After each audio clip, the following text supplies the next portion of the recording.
Basically ঘুমের দুইটা পর্যায় আছে, একটা হচ্ছে রেম REM, আর একটা হচ্ছে নন রেম। এখন রেম পর্যায়টা আসলে কি?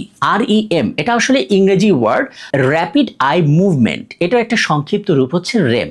আমরা যখন ঘুমোতে যাই এবং 60 মিনিট থেকে 90 মিনিট অর্থাৎ 1 থেকে 1.5 ঘন্টা যখন আমরা ঘুমের ঘোরটা পার করে ফেললাম, অর্থাৎ আমরা ঘুমোতে যাওয়ার 1 থেকে 1.5 ঘন্টা পর দেখা যাবে আমাদের যে ব্রেন, আমাদের যে মস্তিষ্ক সেটা সক্রিয় রয়েছে, আমাদের যে হৃদযন্ত্রের ক্রিয়া সেটা অনেকটা বৃদ্ধি পেয়েছে এবং আমাদের চোখের পাপড়িটা খুব নড়ছে, অর্থাৎ আমরা চোখ বন্ধ করে আছি কিন্তু চোখের পাপড়িটা কাঁপছে।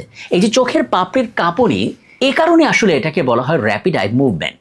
এবং আপনি যখন আরও আধা ঘন্টা থেকে 40 মিনিট পার করে ফেলবেন, আপনি এমন একটি স্তরে পৌঁছাবেন ঘুমের যখন আপনার ব্রেন একেবারেই স্মুথ হয়ে গেছে, আপনার হৃদযন্ত্রের যে ক্রিয়া যেটা বৃদ্ধি পেয়েছিল সেটা একদম কমে গেছে, নর্মালভাবে আপনার ব্রিদিং চলছে, গভীরভাবে ব্রিদিং চলছে এবং আপনার চোখের পাপড়ি একেবারে ধীর লয়ে অবস্থান করছে, অর্থাৎ কোনো কাঁপাকাঁপি থাকছে না।